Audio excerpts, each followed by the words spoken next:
Dr. Jessica Ash here. Today I'm introducing you to an inspiring woman. Her name is Dr. Celeste Davis. She has an undergraduate degree from Princeton, a law degree from Cornell, and a master's and a doctorate degree from Miami University in Ohio. She runs a lot of youth programs. She is the CEO of 3R Development. As well, she's the president of the NAACP in Middletown, Ohio. The videos you're about to see of her, in them she is tending a garden that her students have grown from seed.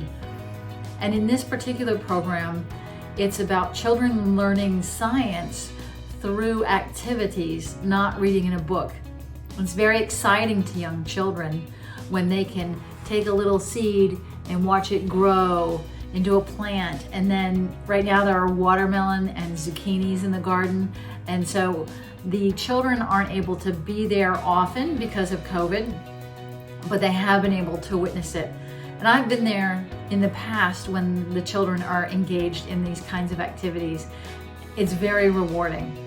She started a program in Middletown called Legacy, helping youth to read.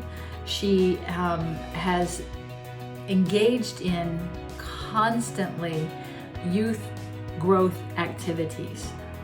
She invests all of her time and energy and money into providing hands-on experiences for students who may not get other opportunities like that.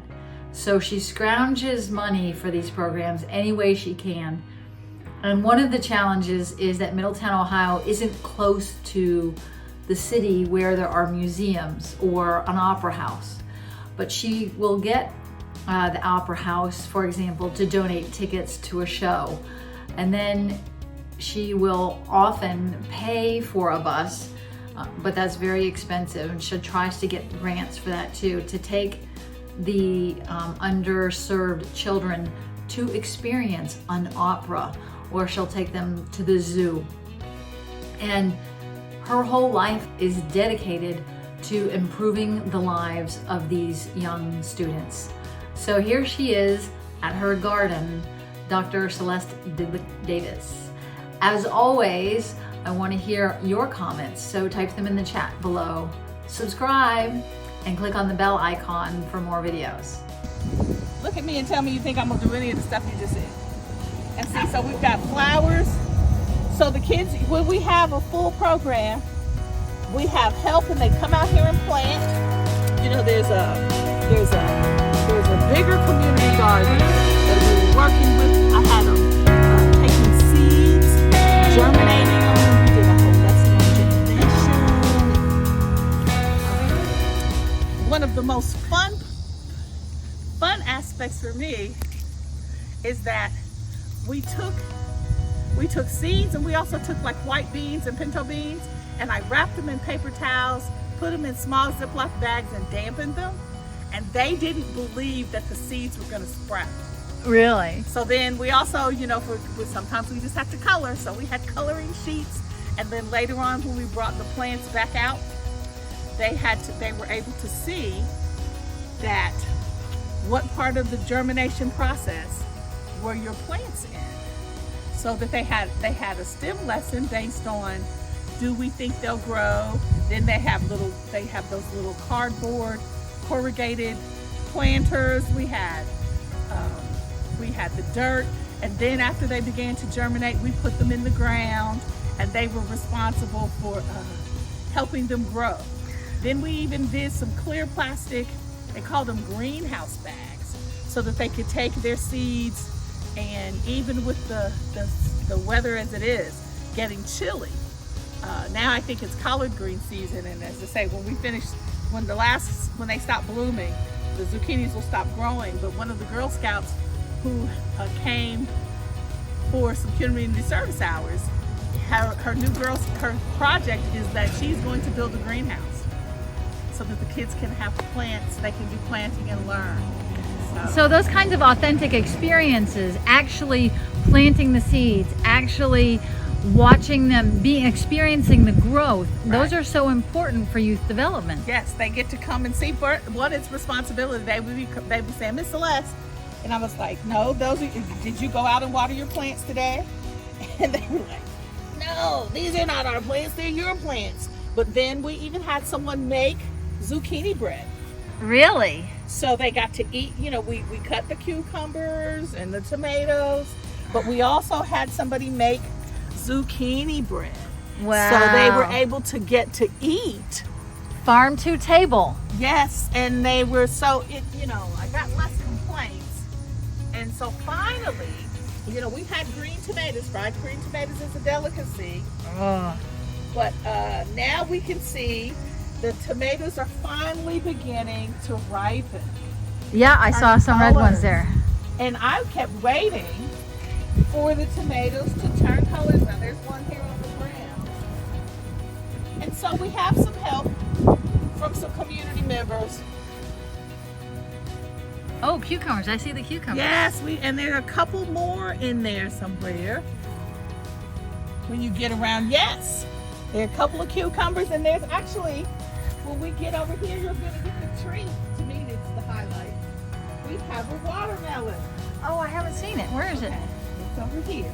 And the funny part about it is we learned, and it's not ripe yet. We had a young man, one of them, apparently we have a grandpa who's lived here longer than we've been here. So he kind of messed up one, but we have this watermelon is going to stay here for another couple of weeks, according to our master gardener. Okay. In order for it to be ripe.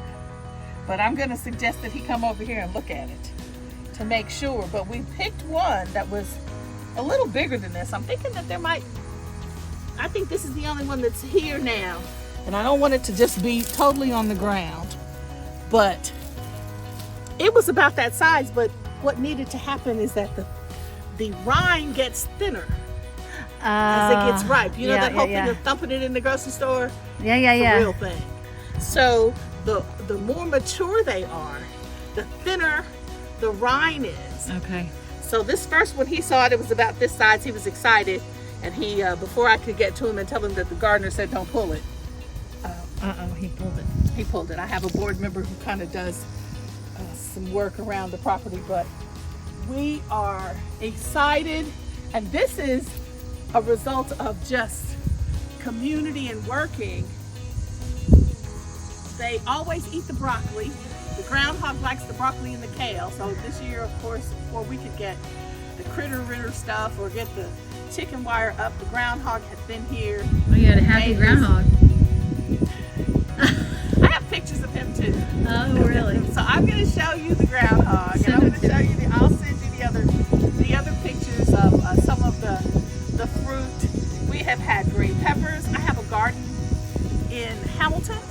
At my Hamilton location, Okay. I did a stint at Power Source Ministries, and they had peppers, of course zucchini, and we did our gardening there from cutting like the green peppers, Really? the seeds inside. Really? And so they have some that were the beans growing, and then they also had potatoes, green peppers, and hot peppers that we cut them and put them in the ground, and they started to grow. Oh, what a great experience, especially for children. Yes, they had a good time, and the adults too. The idea that it actually worked and that it was actually growing was something that made everybody smile. So I'll send you some of the pictures of just them looking at these long bean plants, and then they said, well, they came back and put them in the ground, and they went and bought the special gardening, the boxes, so that they could plant the potatoes, the green peppers, and the hot peppers, and they started to grow.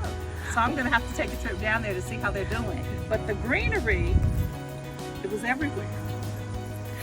I just want to compliment you because you're such a community leader that I love it.